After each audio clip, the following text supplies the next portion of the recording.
How'd you do, Al? Okay, supposing I told you Brian's still playing. Riding in a limousine or flying to Atlantic City in his personal helicopter, Donald Trump is almost always doing business. Not only is he accumulating more wealth, he's also increasing the value of his brand.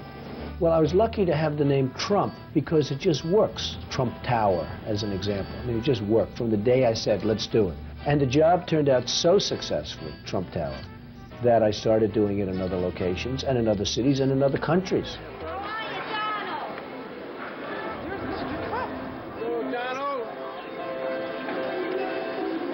In Norway, this kind of self-promotion would set the neighbors talking.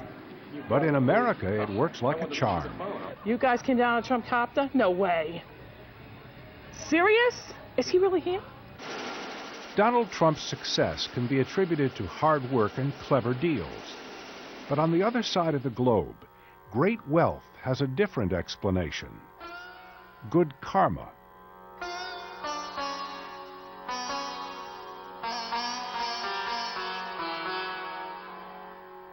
India is a land of contrasts. Extreme wealth and extreme poverty exist side by side. It is also a country immersed in religion.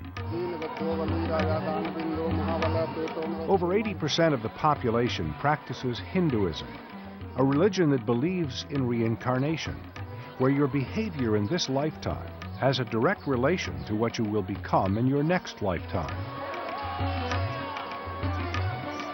Here, wealth is considered a reward for a life well lived.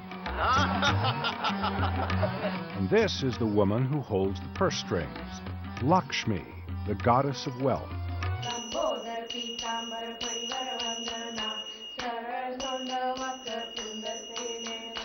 Once a year, during the festival of Diwali, nearly all of India prays to Lakshmi.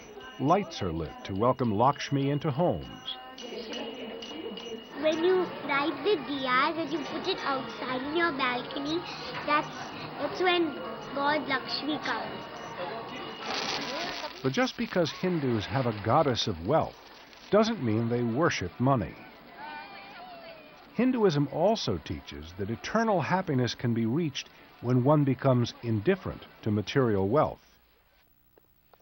If that's true, then this is one of the happiest men in India. The air is fresh, and when we go up the gradient, I feel a little bit on top of the world. Dr. Srinath Kalbag is head of the Vigyan Ashram, a school in a poor, drought-prone area in southwestern India. We start at 6 o'clock, and then we have our exercise, jogging. This we think is not only it makes us awake, but it also gives good blood circulation, so it keeps good health. The students are dropouts from India's educational system. But Kalbag believes that by teaching them practical skills, they will succeed in life, despite their poor surroundings. You can learn only by experience. Whatever you want to learn, you have to do it. This is drill machine, means we drill all this. We want to teach them about life, all aspects of life. So the whole nature is our syllabus. The world is our classroom. The educational philosophy is rich, but the living conditions are minimal. Simple shelters, no running water, and only intermittent electricity. But that doesn't bother the students or Dr. Kalbag. Simple living is also enjoyable. There is some pleasure in not having too many luxuries. These days, Dr. Kalbag finds wealth in sharing his knowledge with others. But 20 years ago, he lived a completely different life.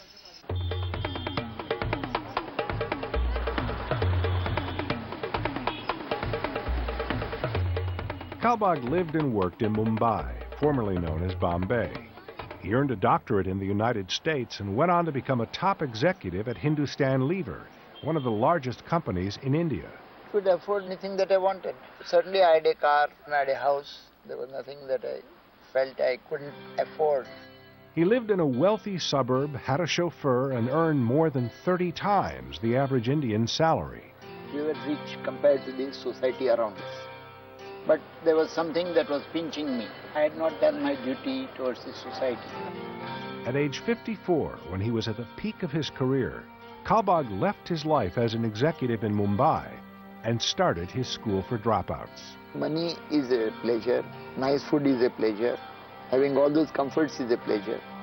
But when you give it up and go to some other place and you see the pleasure of seeing happy faces, we have done good for so many people, you feel satisfied that you have done something good for somebody else. Some people ask me the question that you have been in Bombay for so long. How do you find life here? Don't you find it difficult? My answer is, how did I spend so many years there in the first place? This is so pleasant.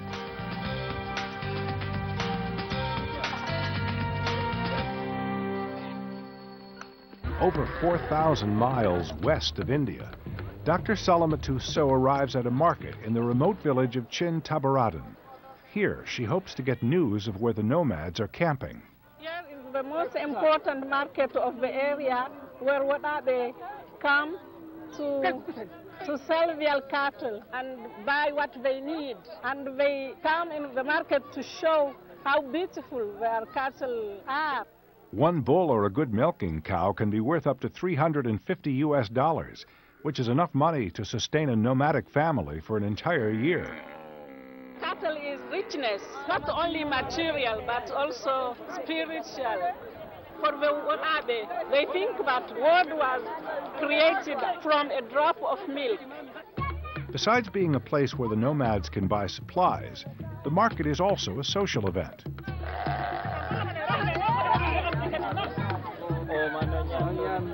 Jumo has found a nomadic friend. During most of the year, nomads rarely come in contact with each other, but when they do meet, the greetings can go on for several minutes.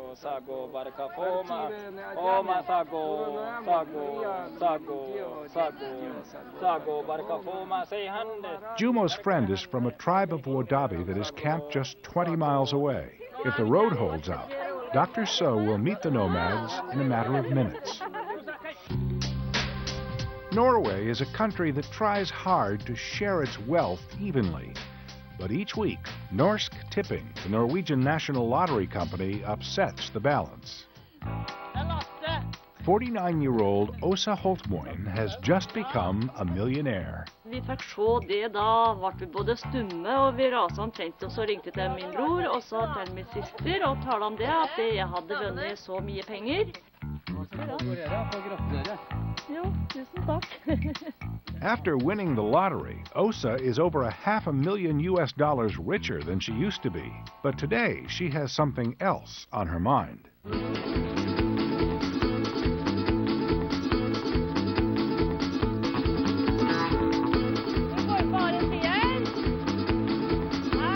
Åsa and her husband Per have been farming potatoes for nearly 30 years. It's a tough job. I år har det vært tøysommer, og I fjor regnet det. But they have no plans of quitting anytime soon. Og han har drevet da med poteter, og jeg synes det rett og slett morsomt å være på maskin. Og hvis det jobben, så da må jeg liksom, da det liksom ikke mer. For now, Åsa's lottery winnings are just sitting in the bank. Nei, men akkurat noen store drømmer, det har jeg egentlig ikke. Men vi skal blant annet skifte tak på huset til sommeren. The odds for winning a first prize, like Åsa did, is 1 to 12,271,512. So it's close to impossible. Remo Martinsen works for the National Lottery. Åsa is a typical Norwegian lottery winner. They don't go out and buy stuff they don't need. They maybe think about it, but then it all comes back to, I'm happy the way I am. The ads that Norsk Tipping have made the last years are kind of a mirror to the winners. Hva med å bygge på huset litt? Skal du ha barn? Nei. Hva med en ny pære? Ja, en ny pære. Ja.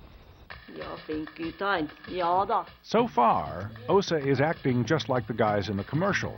But just in case she's thinking about letting the money go to her head, the lottery offers counseling. Hallo, gitt. Takk for det.